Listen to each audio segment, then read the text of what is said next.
Hello बच्चों, आप सभी का इस YouTube चैनल में स्वागत है। और आज के हम लोग वीडियो में कक्षा 9 के विज्ञान विषय के अंतर्गत चैप्टर नंबर जो दूसरा है वो पढ़ेंगे, जिसका नाम है क्या हमारे आसपास के पदार्थ शुद्ध हैं, is matter around us pure, है ना।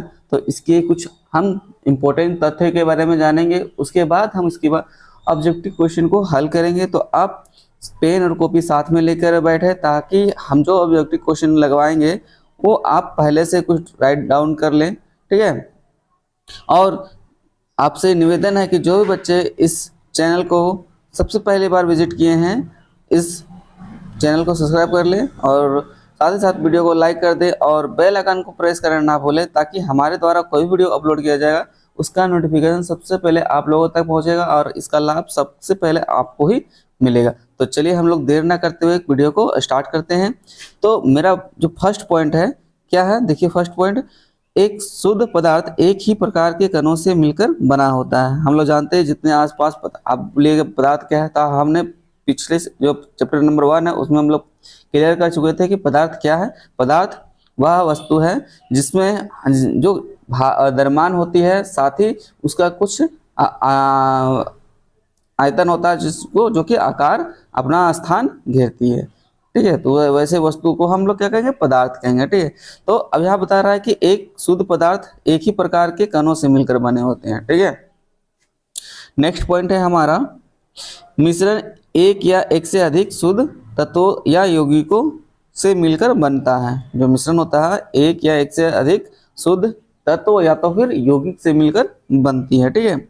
नेक्स्ट पॉइंट है थर्ड नंबर, बोला है कि मिश्रण में एक से अधिक पदार्थ जैसे तत्व या यौगिक किसी भी अनुपात में मिले होते हैं, ठीक है। नेक्स्ट पॉइंट है, मिश्रण को पृथक करने के लिए उचित विधियों से शुद्ध पदार्थ में पृथक्करण किया जा सकता है, ठीक है। नेक्स्ट पॉइंट है हमारा, विलयन दो या दो से अधिक पदार्थों का समांगी मिश्रण है। विलयन के बड़े अवयव को विलायक कहते हैं तथा घुलनशील अवयव को विलय कहते हैं। अब यहाँ पे आ गया विलायक और विलय, ठीक है। तो मान के चलिए दो भी मिश्रण है, जैसे कि हम बात करते हैं ये जो मिश्रण है होता है, जो विलय और विलायक किसको कहेंगे, ये डिपेंड करता है पदार्थ की मात्रा पर, ठीक है। जो अधिक मात्रा में होती है उसको हम लोग विलायक कहते हैं और जो कम मात्रा में होती है उसे हम विलय कहते हैं, ठीक है। कहने का मतलब है, और ये विलय और विलायक केवल ठोस में नहीं होती है, ठोस में होती है, फिर ठोस द्रव में होती है, ठीक है, द्रव में होती है, इस टाइप में होती है विलय और विलायक।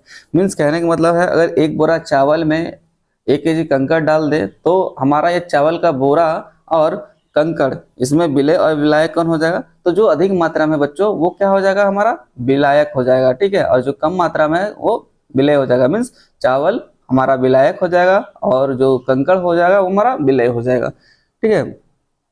नेक्स्ट उसी तरह अगर बात करते हैं चीनी और पानी में है, अगर एक गिलास पानी में हम 1 चम्मच चीनी डाल देंगे तो यहाँ पे हमारा जो पानी है, अब वो पानी विलायक हो जाएगा और विलय कौन हो जाएगा, चीनी हो जाएगा। मतलब जिसकी मात्रा अधिक होती है वो विलायक होता है और जिसकी मात्रा कम होती है वो विलय होता है, ठीक है। तो आपको समझ में आ गया होगा। अब हम लोग नेक्स्ट पॉइंट की ओर चलते हैं। नेक्स्ट पॉइंट है हमारा, विलयन के कण का व्यास 1 नैनोमीटर से भी छोटा होता है, इसीलिए विलयन के कण गुजर रही प्रकाश की किरण को फैलाने नहीं है ना, फैलते नहीं है। छानने की विधि द्वारा विलय के कणों को विलयन में से पृथक नहीं किया जा सकता, विलयन अस्थायी होते हैं, ठीक है। नेक्स्ट हमारा पॉइंट है, विलयन की सांद्रता उसके इकाई आयतन या विलायक की इकाई द्रव्यमान में उपस्थित विलय की मात्रा है। नेक्स्ट क्वेश्चन है, दिए गए निश्चित तापमान पर यदि विलयन में विलय पदार्थ नहीं घुलता है तो उसके संतृप्त विलयन कहते हैं। नेक्स्ट पॉइंट है, विलय पदार्थ की वह मात्रा जो उस ताप पर संतृप्त विलयन में उपस्थित है उसकी घुलनशीलता कहलाती है। नेक्स्ट हमारा पॉइंट है, यदि एक विलयन में विलय पदार्थ की मात्रा संतृप्तता से कम है तो इसके असंतृप्त विलयन कहा जाता है, ठीक है। नेक्स्ट हमारा पॉइंट है, यदि विलयन में विलेय पदार्थ की सांद्रता संतृप्त स्तर से अधिक हो तो उसे असंतृप्त विलयन कहते हैं। ठीक है, यहाँ पे दिखाया गया संतृप्त विलयन, असंतृप्त विलयन किसे कहते हैं। आप इस सारे पॉइंटों को ध्यान में रखिएगा, क्योंकि अभी ऑब्जेक्टिव जो क्वेश्चन हम बताएंगे तो आपको ज़्यादा फायदा होने वाली है। ठीक है, नेक्स्ट हमारा जो पॉइंट है, क्या बोला कि विलयन की सांद्रता बराबर क्या होता है, विलेय की मात्रा या विलयन की मात्रा। ठीक है, नेक्स्ट पॉइंट है कि वह पदार्थ जो विलायक में अघुलनशील है तथा आंखों से देखा जा सकता है निलंबन कहलाता है। ठीक है, निलंबन विषमांगी मिश्रण होता है। अभी आप ऑप्शन क्वेश्चन में भी आ सकता है कि निलंबन कैसा मिश्रण है, समांगी मिश्रण है, विषमांगी मिश्रण, तो आपको विषमांगी मिश्रण टिक लगाना पड़ेगा। ठीक है बच्चों, नेक्स्ट पॉइंट है हमारा, कोलाइड एक विषमांगी मिश्रण है, ये भी आप ध्यान में रखिएगा। जो निलंबन मेरा एक विषमांगी मिश्रण है और कोलाइड भी एक विषमांगी मिश्रण है, जिसके कणों का आकार इतना छोटा है कि उन्हें सरलता से देखा नहीं जा सकता, किंतु इतना बड़ा है कि यह प्रकाश की किरणों को फैला सकता है। कोलाइड उद्योग में तथा दैनिक जीवन में महत्वपूर्ण है। विलयन के कणों को परिचित प्रवस्था कहते हैं। ठीक है, और विलायक जिसमें यह पूरी तरह से वितरित रहते हैं उसे परीक्षित माध्यम कहते हैं। नेक्स्ट हमारा जो पॉइंट है, शुद्ध पदार्थ तत्व या यौगिक हो सकता है। तत्व पदार्थ का मूल रूप होता है जिसे रासायनिक क्रिया द्वारा सरल पदार्थ में विभाजित नहीं किया जा सकता। नेक्स्ट हमारा पॉइंट है, यौगिक को पदार्थ है, मतलब यौगिक वह पदार्थ है जो दो या दो से अधिक तत्वों की स्थिर अनुपात में रासायनिक रूप में संयोजन से निर्मित होती है। ठीक है, अगला पॉइंट हम लोग देखते हैं क्या है अगला पॉइंट। अगला पॉइंट है हमारा यौगिक के गुण उसमें निहित तत्वों के गुणों से भिन्न होती है। ठीक है बच्चों, और अगर हम देखते हैं नेक्स्ट पॉइंट अगर होगा तो देखिए, अब तो एक दो पॉइंट और है बच्चों, उसको हम लोग देख लेते हैं। होते हैं जबकि मिश्रण में उपस्थित तत्व और यौगिक अपने अपने गुणों को दर्शाते हैं। नेक्स्ट पॉइंट हमारा, मिश्र धातु को समांगी मिश्रण माना गया है। जो मिश्र धातु होते हैं उसे समांगी मिश्रण माना गया है। नेक्स्ट पॉइंट है, भौतिक परिवर्तन वस्तुओं के गुण और अवस्था में वह परिवर्तन है जिसमें क्रिया के उलटने पर फलित वस्तु से आदि वस्तु प्राप्त होती है। नेक्स्ट हमारा पॉइंट है, रासायनिक परिवर्तन वस्तुओं के गुण और अवस्था में वह परिवर्तन है जिसमें क्रिया के उलटने पर फलित वस्तु से आदि वस्तु प्राप्त नहीं होती है। अब हम लोग चलेंगे ऑब्जेक्टिव की ओर बच्चों, तो आप ध्यान से इस वीडियो में अंत तक बने रहें और साथ ही साथ क्वेश्चन आंसर भी आप टिक करने का कोशिश करें ताकि आपको ज़्यादा से ज़्यादा फायदा हो। ठीक है, तो चलिए हम लोग ऑब्जेक्टिव क्वेश्चन की ओर चलते हैं, जो इसका इंतजार आप लोगों को बेसब्री से था। ठीक है, तो हम लोग ऑब्जेक्टिव क्वेश्चन की ओर चल रहे हैं। ठीक है, तो हमारा जो फर्स्ट क्वेश्चन है बच्चों, फर्स्ट क्वेश्चन है क्या, फर्स्ट क्वेश्चन कि शुद्ध पदार्थ बने होते हैं, है ना। जो शुद्ध पदार्थ होते हैं किससे बने होते हैं, ऑप्शन नंबर है एक ही प्रकार के कणों से, विभिन्न प्रकार के कणों से, केवल दो प्रकार के कणों से, तीन प्रकार के कणों से। जो शुद्ध पदार्थ होते हैं बच्चों, हम लोग जान चुके हैं कि जो शुद्ध पदार्थ होते हैं कि एक ही प्रकार के कणों से मिलकर बने होते हैं, इसलिए इसका ऑप्शन नंबर ए सही आंसर हो जाएगा। ठीक है, अगला क्वेश्चन हम लोग देखते हैं, क्वेश्चन नंबर 2।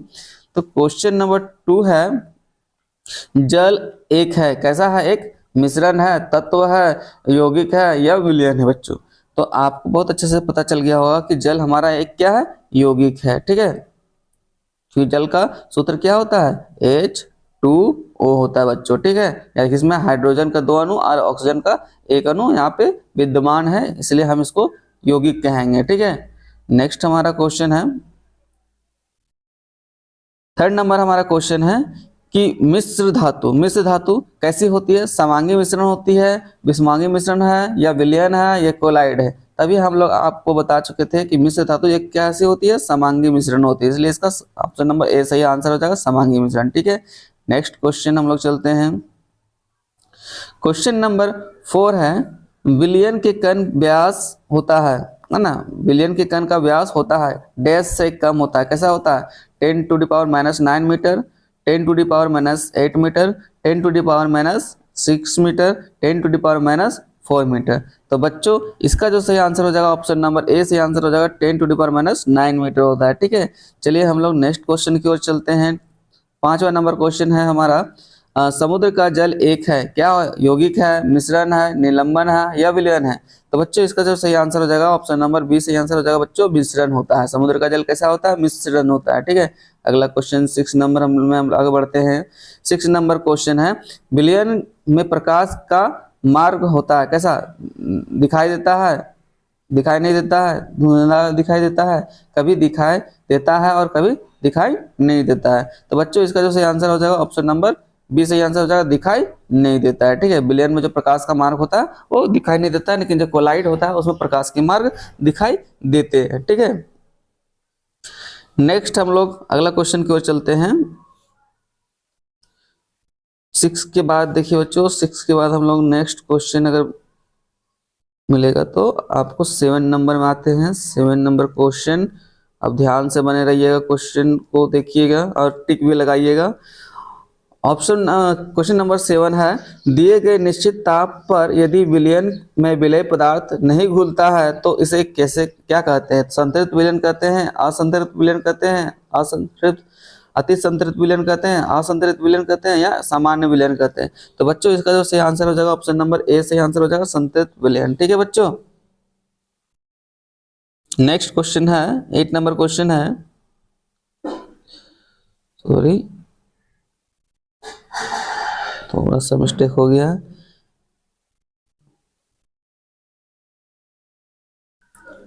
8 नंबर क्वेश्चन है, वायु गैसों का होता है क्या? मिश्रण होता है, तत्व होता है या यौगिक है या इनमें से कोई नहीं? तो आपको पता होगा बच्चों कि जो वायु होता है गैसों का क्या होता है? मिश्रण होता है, क्योंकि उसमें वायु में बहुत सारे गैस होते हैं, जैसे हाइड्रोजन गैस होता है, नाइट्रोजन गैस होता है, ऑक्सीजन गैस होता है ना, आर्गन होते हैं, ये बहुत सारे गैस यहाँ पे विद्यमान होते हैं। ठीक है, कार्बन डाइऑक्साइड होते हैं। ठीक है, ये चीज़ आपको पता चल गया। और ये भी बता दें कि अगर हम ऑक्सीजन वायुमंडल में अगर ऑक्सीजन की बात करें, जो हमारा ऑक्सीजन है वो कितना होता है? 21% होता है बच्चों, है ना। कार्बन डाइऑक्साइड होता है CO2, वो हमारा होता है 0.03% होता है बच्चों। और अगर हम नाइट्रोजन गैस की बात करें, क्योंकि हम लोग सब जानते हैं कि नाइट्रोजन गैस सबसे ज़्यादा होती है, कितनी होती है? तो 78% यहाँ पे नाइट्रोजन होती है बच्चों। बाकी जो अदर गैसेस होते हैं वह 1% होते हैं। ठीक है, चलिए इतना आपको इन्फॉर्मेशन काफ़ी है। नेक्स्ट हम लोग क्वेश्चन नंबर 9 में चलते हैं।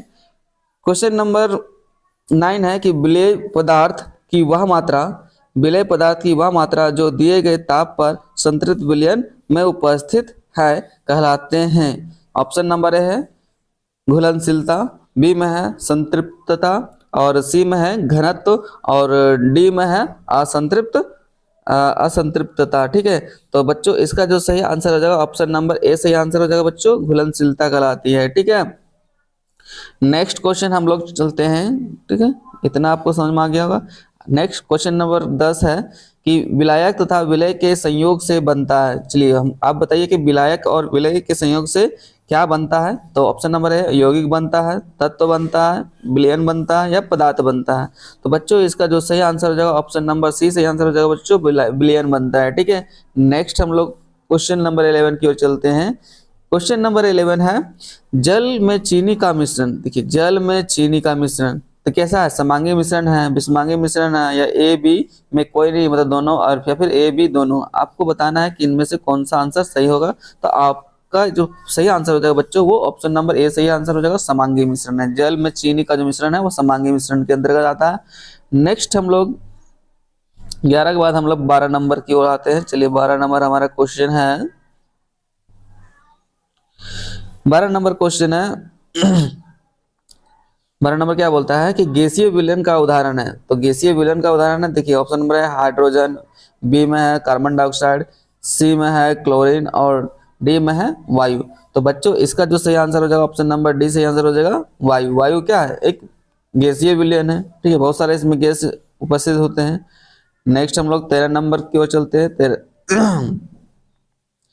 13 नंबर क्वेश्चन है निलंबन है। निलंबन क्या है? एक समांगी मिश्रण, विषमांगी मिश्रण, ए बी दोनों, या इनमें से कोई नहीं। तो आपको पता चल गया होगा बच्चों की जो निलंबन होती है कैसे होती है? विषमांगी मिश्रण होती है। ठीक है, नेक्स्ट हम लोग अगला क्वेश्चन चलते हैं 14 नंबर की ओर।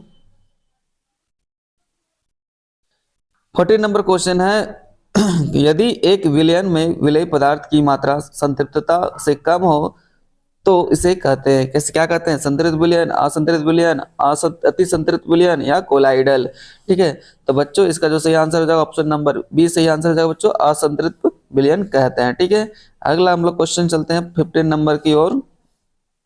15 नंबर क्वेश्चन है कि टिंचर आयोडीन एक है। टिंचर आयोडीन क्या होती है? एक विलयन है, मिश्रण है, विलायक है या विलेय है? तो बच्चों इसका जो सही आंसर हो जाएगा ऑप्शन नंबर ए सही आंसर हो जाएगा, विलयन है। टिंचर आयोडीन क्या है? विलयन है। ठीक है, क्वेश्चन नंबर 16 है कि सोडा जल में कार्बन डाइऑक्साइड एक है। सोडा जल में कार्बन डाइऑक्साइड क्या है? विलयन है, विलायक है, विलेय है, और इनमें से कोई नहीं। तो बच्चों इसका जो सही आंसर हो जाएगा ऑप्शन नंबर इसका सी सही आंसर हो जाएगा, विलयन है। ठीक है, नेक्स्ट हम लोग क्वेश्चन बढ़ते हैं क्वेश्चन नंबर 17 की ओर। 17 बोलता है निम्न में से कौन सा टिंडल प्रभाव को प्रदर्शित करेगा? ऑप्शन नंबर ए नमक का घोल, बी में दूध, सी में कॉपर सल्फेट का विलयन, और डी में स्टार्च विलयन। तो बच्चों इसका सही आंसर हो जाएगा ऑप्शन नंबर बी सही आंसर हो जाएगा, दूध। दूध क्या है? कोलाइडल टिंडल प्रभाव को प्रदर्शित करेगा। ठीक है, नेक्स्ट क्वेश्चन नंबर है 17 है ना, 17 के बाद 18 की ओर चलते हैं। 18 हमारा क्वेश्चन है, 18 नंबर क्वेश्चन है कि एरोसोल का उदाहरण है। एरोसोल किसका उदाहरण है? ए में कोहरा, शेविंग क्रीम, या दूध, या फोम। तो बच्चों इसका जो सही आंसर हो जाएगा ऑप्शन नंबर ए सही आंसर हो जाएगा बच्चों, एरोसोल कोहरा का उदाहरण है। ठीक है, नेक्स्ट हम लोग क्वेश्चन नंबर 19 की ओर चलते हैं। 19 की ओर, 19 की ओर क्या यहाँ दिखाया गया है? 19 नंबर क्वेश्चन है, जो हमारा 19 नंबर क्वेश्चन है, क्या हो रहा है कि फेस क्रीम का उदाहरण है। फेस क्रीम का उदाहरण किसका? इमल्सन का, फोम का, सोल का, या जेल का? तो आपको पता होगा बच्चों जो हमारा जो फेस क्रीम होता है वो इमल्सन का उदाहरण होता है। ठीक है, इसलिए ऑप्शन नंबर ए सही आंसर हो जाएगा, और इमल्सन। नेक्स्ट क्वेश्चन है हमारा 20 नंबर क्वेश्चन। 20 नंबर क्वेश्चन है क्रीम से मक्खन निकालने की कौन सी विधि का उपयोग किया जाता है? जो क्रीम से मक्खन अगर हम निकालते हैं तो कौन सा विधि का उपयोग करते हैं? छानना पत्र से छानकर, गर्म कर, अपकेंद्रण विधि, या सिरका डालकर?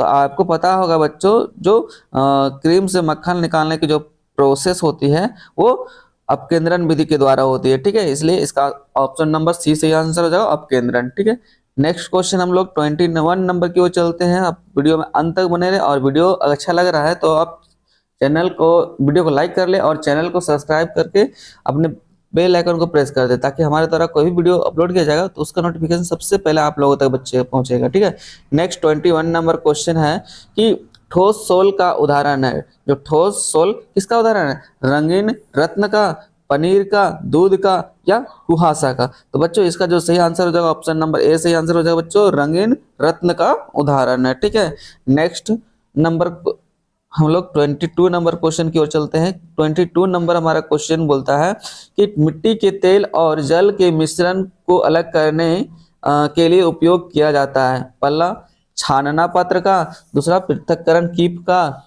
तीसरा आश्वन विधि का, और डी में जो है वो गर्म करके। तो आपको पता चल गया होगा बच्चों कि इसका ऑप्शन नंबर बी सही आंसर हो जाएगा, पृथक्करण कीप का उपयोग किया जाता है मिट्टी का तेल और जल के मिश्रण को अलग करने के लिए, है ना। नेक्स्ट क्वेश्चन है हमारा क्वेश्चन नंबर 23 है, जेल का उदाहरण है ना। पहला पनीर का, दूसरा बी में रबड़ का, सी में कीचड़, और डी में फेस क्रीम का। तो बच्चों इसका जो सही आंसर हो जाएगा ऑप्शन नंबर ए सही आंसर हो जाएगा, पनीर का। ठीक है, नेक्स्ट नंबर क्वेश्चन है क्वेश्चन नंबर 24 बोलता है कि समुद्री जल से नमक की प्राप्ति होती है। जो समुद्री जल होती है उसे नमक से प्राप्ति होती है ना, तो कौन सी विधि से होती है? आश्वन विधि से, क्रिस्टलीकरण विधि से, या गुरुत्वा पृथक्करण विधि से, या छानन विधि से? तो बच्चों इसका जो सही आंसर हो जाएगा ऑप्शन नंबर बी सही आंसर हो जाएगा बच्चों, क्रिस्टलीकरण विधि से समुद्र से नमक की प्राप्ति होती है। ठीक है। नेक्स्ट क्वेश्चन है 25 नंबर बच्चों, 25 नंबर क्वेश्चन हमारा,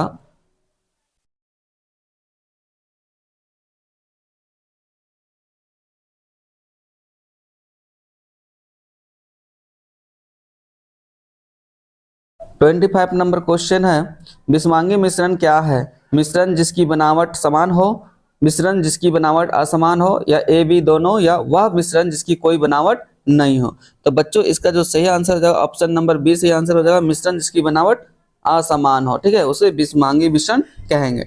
नेक्स्ट क्वेश्चन है 26 नंबर क्वेश्चन है, 26 नंबर क्वेश्चन है, निम्नलिखित में से विषमांगी मिश्रण कौन से हैं? ऑप्शन है नमक और सल्फर, बी में जल और तेल, सी में सोडियम क्लोराइड और लोहे की छिलना, और डी में उपयुक्त सभी। तो बच्चों इसका जो सही आंसर हो जाएगा ऑप्शन नंबर इसका डी सही आंसर हो जाएगा, उपयुक्त सभी। ठीक है, नेक्स्ट क्वेश्चन हम लोग चलते हैं 27 नंबर की ओर।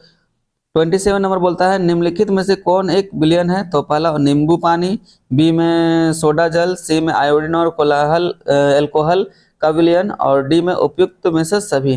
तो बच्चों इसका जो सही आंसर हो जाएगा ऑप्शन नंबर डी सही आंसर हो जाएगा, सभी एक क्या विलयन के एग्जाम्पल है। नेक्स्ट 28 नंबर क्वेश्चन की ओर चलते हैं। 28 नंबर क्वेश्चन है, विलयन में विलायक कौन से होते हैं? पहला जिसकी मात्रा ज्यादा होती है, जिसकी मात्रा कम होती है, जो विलयन की मात्रा के बराबर होते हैं, या इनमें से कोई नहीं, है ना। तो आपको पता होगा कि विलयन में विलायक किसे कहते हैं? जो इसकी मात्रा अधिक होती है। इसलिए 28 नंबर का जो आंसर हो जाएगा बच्चों ऑप्शन नंबर ए सही आंसर हो जाएगा, जिसकी मात्रा ज्यादा होती है उसको विलायक कहते हैं, जिसकी मात्रा कम होती है उसे विलय कहते हैं। ठीक है, क्वेश्चन नंबर 29 नंबर की ओर चलते हैं। 29 नंबर क्वेश्चन है बच्चों, वायु में विलायक कौन होता है ना? ऑक्सीजन, नाइट्रोजन, कार्बन डाइऑक्साइड या आर्गन। तो आपको पता चल गया होगा बच्चों कि इसमें सबसे ज्यादा मात्रा किसकी होती है? तो नाइट्रोजन की होती है, इसलिए इसमें विलायक किसको कहेंगे? नाइट्रोजन के कहेंगे। ठीक है, किसको कहेंगे? तो नाइट्रोजन के कहेंगे, इसलिए इसका सही आंसर हो जाएगा ऑप्शन नंबर बी सही आंसर हो जाएगा, नाइट्रोजन विलायक है। ठीक है, बाकी जो कम मात्रा वाले होते हैं वो विलय कहलाते हैं, इसमें विलीन हो जाते हैं। नेक्स्ट क्वेश्चन 30 नंबर हमारा क्वेश्चन है, आप ध्यान से इसको देखिएगा। बोला कि छोटे आकार के कारण विलयन के कण गुजर रही प्रकाश की किरण पर क्या प्रभाव डालते हैं? पहला, प्रकाश की किरण को फैलाते नहीं हैं, प्रकाश की किरण को फैलाते हैं, प्रकाश की किरण पर कोई प्रभाव नहीं पड़ता, प्रकाश की किरण को मोड़ देते हैं। तो बच्चों इसका जो सही आंसर हो जाएगा ऑप्शन नंबर ए सही आंसर हो जाएगा इसका, प्रकाश की किरण को फैलाते नहीं, क्योंकि छोटे आकार होते हैं इसलिए फैलाते नहीं है, थोड़ा सा बड़े आकार के होंगे तो फैलाएंगे। ठीक है, क्वेश्चन नंबर 31 की बात करें, क्वेश्चन नंबर 31 है, सांद्र विलयन की तुलना में तनु विलयन में विलय की मात्रा कितनी होती है? ऑप्शन नंबर ए कम होती है, ज्यादा होती है, बराबर होती है, इनमें से कोई नहीं। तो बच्चों इसका जो सही आंसर हो जाएगा ऑप्शन नंबर ए सही आंसर हो जाएगा, कम होती है। ठीक है, अगला क्वेश्चन हम लोग चलते हैं 32 नंबर की ओर। 32 नंबर है बच्चों, विलयन की सांद्रता किसे कहते हैं? ऑप्शन नंबर ए विलयन की मात्रा में घुलने विलय की मात्रा, या विलायक की मात्रा में घुले विलय की मात्रा, या ए बी दोनों, या डी में संतृप्त घोल की मात्रा। तो बच्चों इसका जो सही आंसर है ऑप्शन नंबर सी आंसर हो जाएगा, है ना, ए बी दोनों।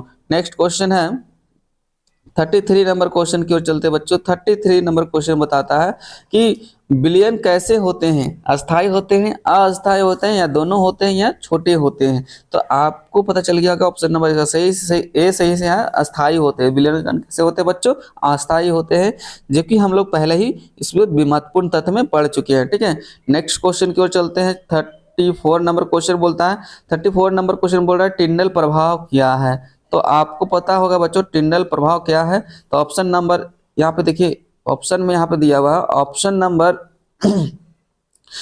ए में है कि ऑप्शन नंबर ए में है यहाँ पे प्रकाश की किरण को फैलाना, बी में प्रकाश की किरण को नहीं फैलाना, सी में बल्ब के प्रकाश को फैलाना, और डी में उपयुक्त में से कोई नहीं। तो बच्चों इसका जो सही आंसर हो जाएगा ऑप्शन नंबर ए सही आंसर हो जाएगा, प्रकाश की किरण को फैलाना ही क्या कहते हैं? उसको टिंडल प्रभाव बोलते हैं, या टिंडल इफेक्ट कहते हैं। ठीक है, अगला क्वेश्चन हम लोग पढ़ते हैं 35 नंबर क्वेश्चन, कोलाइडल विलयन कौन से होते हैं? ऑप्शन नंबर ए विषमांगी मिश्रण, बी में कणों का आकार छोटा होता है, सी में टिंडल प्रभाव प्रदर्शित करते हैं और डी में उपयुक्त सभी। तो बच्चों इसका जो सही आंसर हो जाएगा ऑप्शन नंबर डी सही आंसर हो जाएगा। ठीक है, उपयुक्त सभी। नेक्स्ट क्वेश्चन की ओर चलते हैं बच्चों, हमारा 36 नंबर क्वेश्चन है हमारा,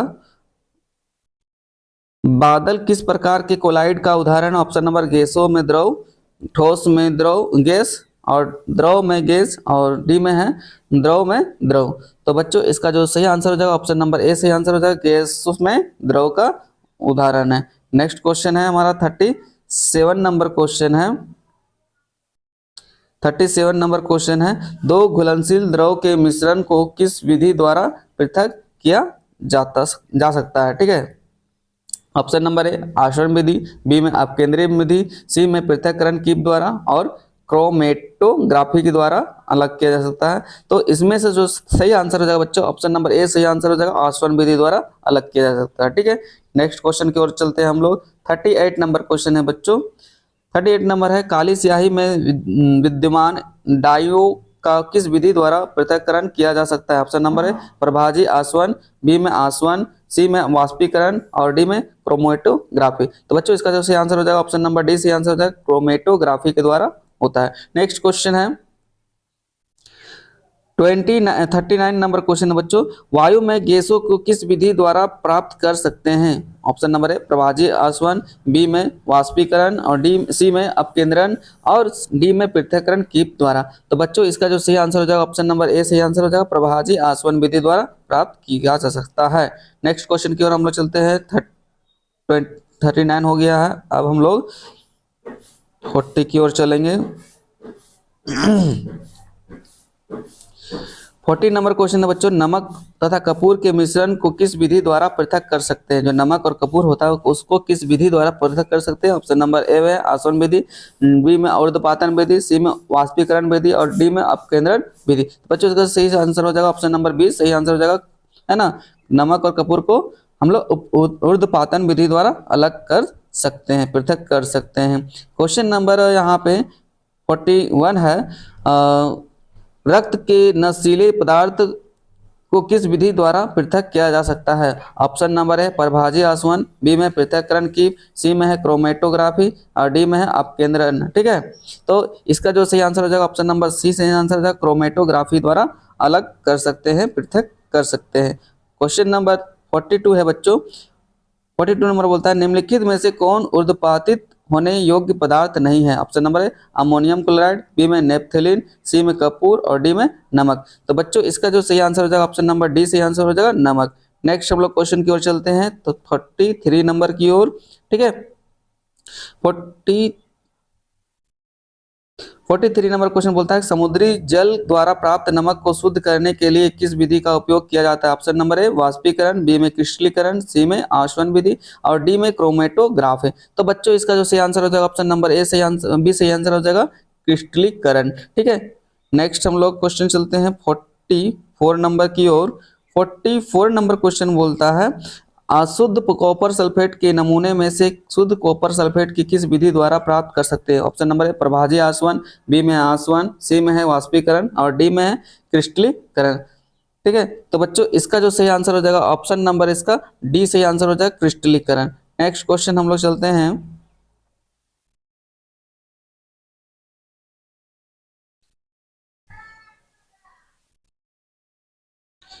हम लोग 45 नंबर की ओर चलते हैं। देखिएगा ध्यान से 45 नंबर क्या बोलता है। 45 नंबर बोलता है मोमबत्ती का जलना किस प्रकार के परिवर्तन का उदाहरण है? ऑप्शन नंबर है भौतिक परिवर्तन, बी में है रासायनिक परिवर्तन, सी में भौतिक एवं रासायनिक परिवर्तन दोनों और डी में इनमें से कोई नहीं। तो बच्चों इसका जो सही आंसर हो जाएगा ऑप्शन नंबर सी सही आंसर हो जाएगा, भौतिक और रासायनिक परिवर्तन दोनों। नेक्स्ट हम लोग क्वेश्चन की ओर चलते हैं, क्वेश्चन नंबर 46 है हमारा। नेक्स्ट क्वेश्चन है हमारा 46 नंबर, क्या है अलमारी में जंग लगना किस प्रकार के परिवर्तन का उदाहरण है? ऑप्शन नंबर ए भौतिक परिवर्तन, बी में रासायनिक परिवर्तन, सी में भौतिक और रासायनिक दोनों परिवर्तन होता है और डी में उपयुक्त में से कोई नहीं। तो बच्चों इसका जो सही आंसर हो जाएगा ऑप्शन नंबर इसका बी आंसर सही हो जाएगा, रासायनिक परिवर्तन। ठीक है, नेक्स्ट क्वेश्चन की ओर चलते हैं हम लोग 47 47 नंबर की ओर चलते हैं। क्वेश्चन नंबर 47 बोलता है कमरे के ताप पर पारा अवस्था में पाया जाता है। ठीक है, तो ये ठोस अवस्था में पाया जाता है, द्रव अवस्था में पाया जाता है, या गैसीय अवस्था या कोलाइडल अवस्था में पाया जाता है। तो बच्चों इसका जो सही आंसर हो जाएगा ऑप्शन नंबर बी सही आंसर हो जाएगा। ठीक है, ऑप्शन नंबर बी सही आंसर हो जाएगा, द्रव अवस्था में पाया जाता है कमरे के ताप पर पारा। ठीक है, इसको हम पारा को Hg बोलते हैं, मरकरी बोलते हैं इसको इंग्लिश में। ठीक है, नेक्स्ट 48 नंबर क्वेश्चन है बच्चों, निम्नलिखित में से कौन अधातु है? ऑप्शन नंबर ए सोना, चांदी, तांबा या ऑक्सीजन। तो आपको पता चल गया होगा बच्चों इसमें से अधातु कौन है बच्चों, तो ऑप्शन नंबर डी से आंसर हो जाएगा ऑक्सीजन। ठीक है, 49 नंबर क्वेश्चन है, सर्वप्रथम किस वैज्ञानिक ने तत्व शब्द का प्रयोग किया? Option number A Robert Hooke, B में डार्विन, सी में नील्स बोर और डी में रॉबर्ट बॉयल। ठीक है, तो बच्चों इसका जो सही आंसर हो जाएगा ऑप्शन नंबर डी सही आंसर हो जाएगा, रॉबर्ट बॉयल ने ही सर्वप्रथम तत्व शब्द का प्रयोग किया था। नेक्स्ट क्वेश्चन है 50 नंबर क्वेश्चन है, निम्नलिखित में से कौन उपधातु है? ऑप्शन नंबर है हाइड्रोजन, बी में सिलिकॉन और सी में ऑक्सीजन और डी में आयोडीन। तो आपको पता होगा बच्चों इसमें से उपधातु कौन सा है, तो सिलिकॉन हमारा उपधातु है, इसका जो एसआई मात्रा का एसआई है। और ठीक है बाकी जितने सारे हैं इससे आयोडीन हो गया, सब धातु में आ जाते हैं। ठीक है, नेक्स्ट क्वेश्चन हमारा है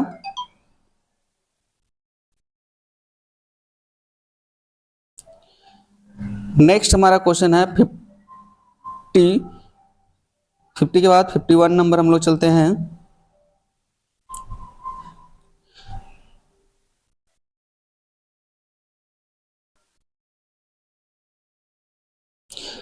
फिफ्टी वन नंबर क्वेश्चन है, दो या दो से अधिक घुलनशील द्रव जिनके क्वथनांक का अंतर 25 केल्विन से कम होता है के मिश्रण को पृथक करने के लिए किस विधि का प्रयोग किया जाता है? ऑप्शन नंबर है आसवन विधि, बी में प्रभाजी आसवन और सी में क्रिस्टलीकरण और डी में वाष्पीकरण। तो बच्चों इसका जो सही आंसर हो जाएगा ऑप्शन नंबर बी सही आंसर हो जाएगा, प्रभाजी आसवन विधि द्वारा पृथक किया जा सकता है। ठीक है, नेक्स्ट क्वेश्चन हम लोग 51 नंबर की 52 नंबर की ओर चलते हैं। 52 नंबर क्वेश्चन है, निम्नलिखित में से क्या धातुओं के गुण होते हैं? धातुओं के क्या गुण होते हैं? ऑप्शन नंबर ए है चमकीले होते हैं, ताप और विद्युत का सुचालक होते हैं, सी में तन्य होते हैं और डी में उपयुक्त सभी। तो आपको पता चल गया होगा बच्चों कि ये आंसर इसका ऑप्शन नंबर डी सही आंसर है, उपयुक्त सभी, क्योंकि इसमें सभी होते हैं। चमक होती है क्योंकि हम लोग जानते हैं कि जितने सारे धातु हैं सब में चमक होती है, ताप होती है, विद्युत का सुचालक होती है और तन्य होती है, मतलब उसको पतले तार के रूप में खींचे जा सकते हैं, पीट सकते हैं ना। ठीक है, तो इसके लिए इसका सही आंसर ऑप्शन नंबर डी सही आंसर हो जाएगा। नेक्स्ट क्वेश्चन हम लोग 53 के नंबर की ओर चलते हैं। 53 नंबर हमारा क्वेश्चन है, निम्नलिखित में से कौन तत्व नहीं है? अब आपको ढूंढना है कि इसमें तत्व कौन नहीं है। ऑप्शन नंबर ए धातु, बी में अधातु, सी में उपधातु और डी में कोलाइडल। तो इसका सही आंसर हो जाएगा बच्चों ऑप्शन नंबर डी सही आंसर हो जाएगा, कोलाइडल हमारा तत्व नहीं है। ठीक है, बाकी सारे जो धातु हो जाते हैं, अधातु होते हैं और उपधातु सारे के सारे तत्व होते हैं। ठीक है, नेक्स्ट क्वेश्चन हम लोग 54 नंबर की ओर चलते हैं बच्चों। 54 नंबर है, निम्नलिखित में से कौन शुद्ध पदार्थ नहीं है? है ना, ऑप्शन नंबर है सोडियम, सी में बी में आश्रित जल और सी में कार्बन डाइऑक्साइड और डी में समुद्र का जल। तो बच्चों इसका जो सही आंसर हो जाएगा ऑप्शन नंबर डी सही आंसर हो जाएगा, समुद्र का जल, क्योंकि समुद्र का जल क्या होता है? शुद्ध नहीं होता है। ठीक है, नेक्स्ट क्वेश्चन है 55 नंबर क्वेश्चन। 55 नंबर क्वेश्चन है, यौगिकों में तत्वों का अनुपात होता है तो क्या होता है? निश्चित होता है, अनिश्चित होता है, परिवर्तनशील होता है या उपयुक्त सभी। तो बच्चों इसका जो सही आंसर हो जाएगा ऑप्शन नंबर ए सही आंसर हो जाएगा, निश्चित होता है। जो भी अनुपात में उसको मिलाया जाता है वो एक निश्चित अनुपात में, फिक्स्ड अनुपात में मिलाया जाता है। ठीक है, और उसको मिला करके यौगिक बनाया जाता है। हम लोग 56 के नंबर के बारे में बात करते हैं। तो 56 नंबर है, परिचित प्रवस्था एवं परिक्षेपण माध्यम से मिलकर बने विलयन को कहा जाता है। क्या कहता है? संतृप्त विलयन कहा जाता है, असंतृप्त विलयन कहा जाता है, अति संतृप्त विलयन कहा जाता है या कोलाइडल कहा जाता है। तो बच्चों इसका जो सही आंसर होगा ऑप्शन नंबर डी सही आंसर हो जाएगा, कोलाइडल कहा जाता है। ठीक है, आप ध्यान से क्वेश्चन को करिएगा और लास्ट तक बने रहिएगा बच्चों। ठीक है, बाकी ज़्यादा क्वेश्चन नहीं है, 70 क्वेश्चन है आप तो बस, और उसके बाद ये सेकंड चैप्टर आपका फिनिश, फिर कहीं भी ऑब्जेक्टिव आपको ढूंढने की जरूरत नहीं पड़ेगा और बस इसको कर लीजिएगा, सारा आपका क्वेश्चन आ जाएगा, ठीक है। इसी से क्वेश्चन नंबर 57 है, निम्नलिखित में से कौन निलंबन का उदाहरण है? ऑप्शन नंबर ए चीनी का विलयन, बी में सोडा जल, सी में मटमेला जल, और डी में जो है वो साबुन जल। मटमेला मतलब मिट्टी के समान जो मिला हुआ जल होता है जल में, वो मटमेला जल। उसमें बोल रहा है कौन निलंबन का उदाहरण है। तब 57 नंबर का जो सही आंसर हो जाएगा ऑप्शन नंबर सी आंसर हो जाएगा, मटमेला जल, ठीक है। नेक्स्ट क्वेश्चन नंबर है, क्वेश्चन नंबर 58 है, निम्नलिखित में तत्व कौन है? ऑप्शन नंबर है नमक, बी में हवा, सी में सोना और डी में चीनी। तो बच्चों इसका सही आंसर हो जाएगा ऑप्शन नंबर सी सही आंसर हो जाएगा, सोना। सोना क्या एक तरह का तत्व है, ठीक है। नेक्स्ट क्वेश्चन है, क्वेश्चन नंबर 59 है, कुछ तत्व धातु और अधातु के बीच के गुणों को दर्शाते हैं, उन्हें क्या कहते हैं? जो कुछ ऐसे तत्व जो धातु और अधातु दोनों के गुणों को दर्शाते हैं, उसको क्या कहते हैं? आपको पता चल गया होगा कि इसका जो सही आंसर हो जाएगा ऑप्शन नंबर सी से आंसर हो जाएगा, उपधातु कहते हैं उसको, ठीक, जिसमें धातु और अधातु दोनों के गुण विद्यमान होते हैं। क्वेश्चन नंबर 60 है, क्वेश्चन नंबर 60 है, एक ही प्रकार के परमाणुओं से मिलकर बने पदार्थ कहलाते हैं। तो एक ही प्रकार के मिलकर बने पदार्थ को क्या कहते हैं? तत्व कहते हैं, यौगिक कहते हैं, मिश्रण कहते हैं या धातु कहते हैं बच्चों। तो इसका जो सही आंसर हो जाएगा ऑप्शन नंबर ए से आंसर हो जाएगा, तत्व कहते हैं, एलिमेंट कहते हैं उसको, ठीक है, इंग्लिश में, ठीक। नेक्स्ट क्वेश्चन हम लोग 61 नंबर की ओर चलते हैं। 61 नंबर है, निम्नलिखित में से कौन कोलाइड है? ऑप्शन नंबर है चीनी का शरबत, बी में पीतल और सी में कीचड़ और डी में गोंद। तो बच्चों इसका जो सही आंसर हो जाएगा ऑप्शन नंबर सी सही आंसर हो जाएगा, कीचड़। कीचड़ हमारा क्या है? कोलाइड का एग्जांपल है, ठीक है। नेक्स्ट क्वेश्चन है, मान लो चलते हैं 62 नंबर की ओर।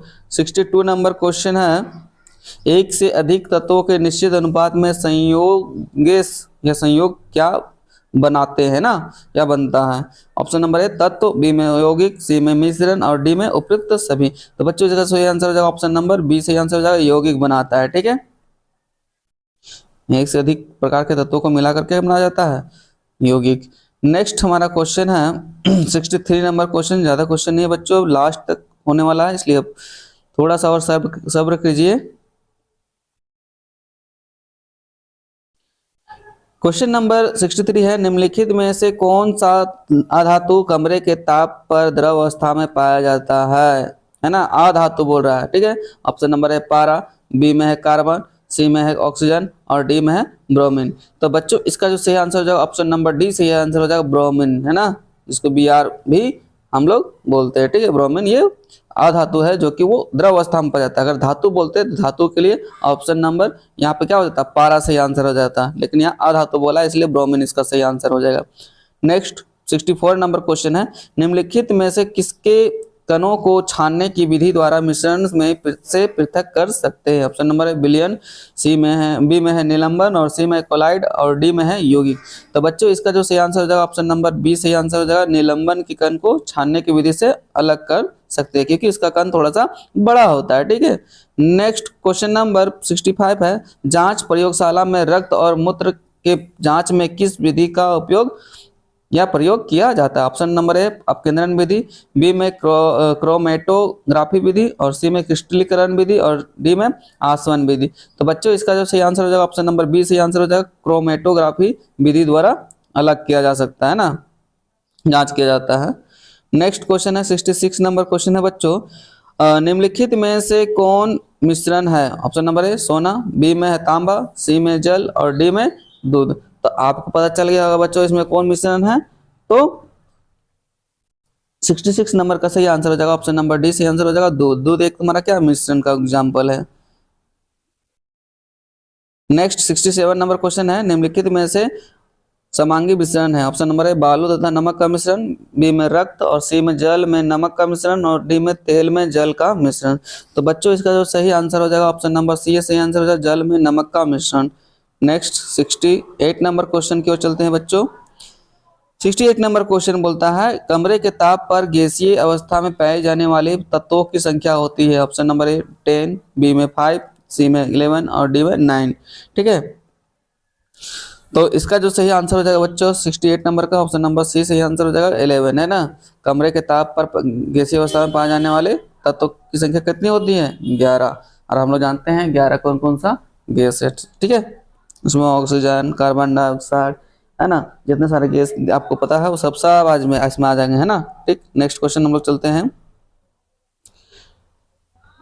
67 के बाद हम लोग चलते हैं